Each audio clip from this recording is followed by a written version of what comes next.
CEO 리스크 관리하기. 투자에서 가장 중요한 것은 무엇일까? 좋은 투자처를 보는 안목과 실현에도 흔들리지 않고 자신의 신념을 지켜나가는 것 등 중요한 요소는 수도 없이 많다. 하지만 가장 중요한 것은 리스크 관리가 아닐까 싶다. 내가 투자한 대상이 언제나 수익만 안겨주지는 않기 때문에 언제 찾아올지 모를 리스크를 확인하고 관리하는 것. 그래서 잃지 않는 투자를 하는 것이 좋은 투자다. 그렇다면 이런 관점에서 나에게 투자를 한다면 어떻게 리스크 관리를 해야 할까? 먼저 리스크가 무엇인지 정의하는 것부터 시작해보자. 우리 개개인은 행복을 생산하는 1인 기업이라고 볼 수 있다. 궁극적인 삶의 목적은 행복이기 때문이다. 사람들은 대부분 도달하기 어려운 경영 철학과 높은 품질 기준을 가지고 있다. 따라서 남들 보기에는 별 문제 없어 보이는 제품조차 그 기준을 만족시키지 못해 불행이라는 꼬리표를 달고 폐기 처분된다. 때문에 투자 대비 생산 물량은 시원치 않고 만년 적자에 시달리는 중이다. 그럼에도 늦은 밤까지 야근을 하고 주말 특근을 마다하지 않는 경우도 있지만 그런 생활에 지쳐 이생망이라는 현수막을 걸어두고 문을 닫는 사람도 한둘이 아니다. 결국 행복을 생산하는 나라는 기업의 가장 큰 리스크는 다름 아닌 나다.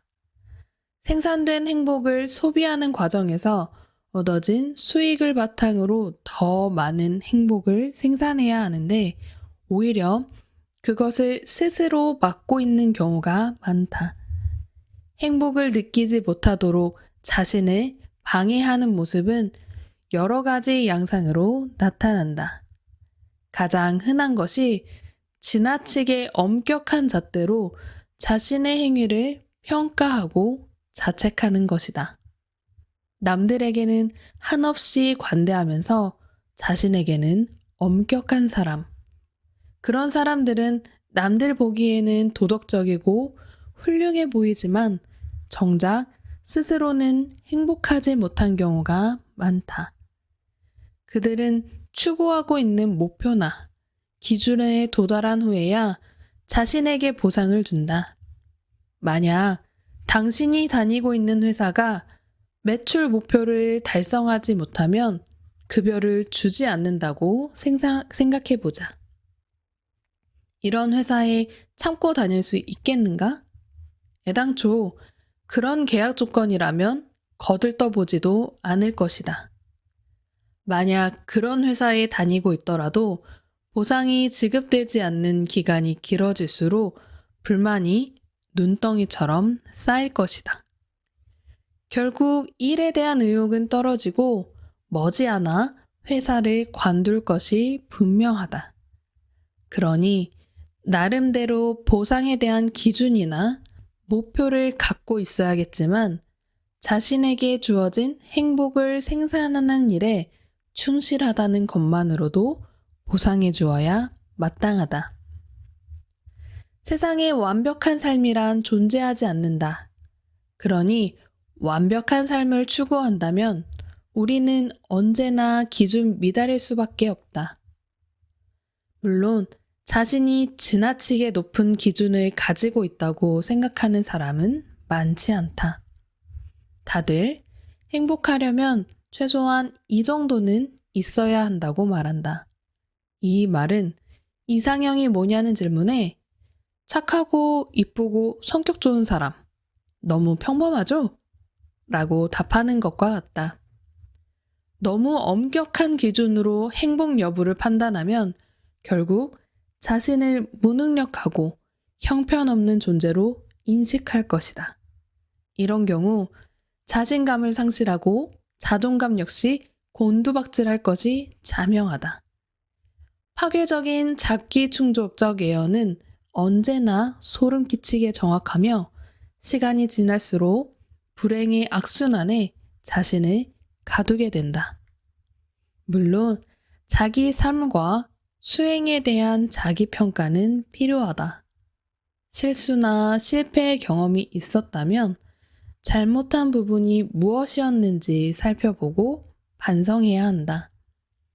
하지만 대부분 이런 사람들은 과거의 실패에 매달려 앞으로 나가지 못하고 쓰디쓴 실패의 기억만 곱씹는다. 그러니 우리는 무엇보다 행복을 생산하는 데서 나 자신이 리스크가 되지 않도록 노력해야 한다. 행복을 느끼는 것을 방해하는 또 다른 리스크는 바로 자신을 남과 비교하는 것이다. 다른 사람이 나를 남들과 비교하면 자존심 상해하면서 정작 우리는 남들과 자신을 끊임없이 비교한다. 그리고 어느새 한없이 초라해진 자신을 보며 괴로워한다. 요즘 유행하는 SNS를 보고 있으면 나 빼고 모든 사람이 행복한 듯한 착각에 빠져든다. 드넓은 수평선이 내려다 보이는 루프톱 수영장이 딸린 호텔에서 여유로운 휴가를 즐기는 사람들. 나는 돈이 없어서 엄두도 못 내는 고가의 물건을 은근슬쩍 자랑하는 모습을 보고 있으면 우리는 부러운 마음에 금세 패배자가 된다. 하지만 그들이 부럽다고 당장 휴가를 떠날 수도 없으며 형편도 안 되는데 고가의 물건을 살 수도 없는 노릇이다. 만약 돈이 흘러넘쳐 날마다 그럴 수 있다고 해도 쾌락 적응 때문에 어느 순간 그런 생활이 주는 만족감은 제로에 수렴할 것이다. 하지만 우리는 이런 사실은 간과하고 그저 눈에 보이는 수많은 이들의 행복을 바라보며 자기 행복의 기준을 지나치게 상향 조정한다. 이는 마치 달성할 수 없는 생산 목표를 설정하는 것과 같다.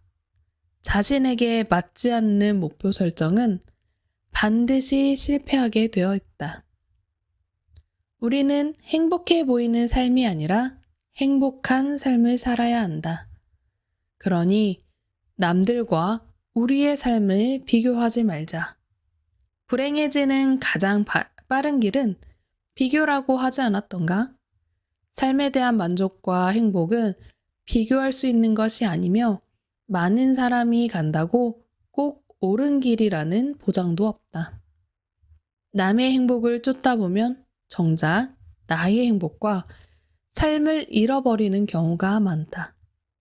남의 행복을 쫓는 이유는 내가 원하는 삶이 무엇인지, 내가 만들어내야 할 행복이 무엇인지 모르기 때문이다. 그럴 때는 슬퍼해야 한다. 자기 삶의 의미와 행복을 잃어버리고 다른 사람의 삶을 동경하며 기웃거리는 것은 충분히 슬픈 일이기 때문이다. 충분히 슬퍼했다면 자신에게 물어보자. 내가 뭘 할 때 행복한지, 그리고 언제 내 삶이 별처럼 빛났었는지 답을 찾았다면 다시 자신만의 행복을 찾아 떠나면 된다.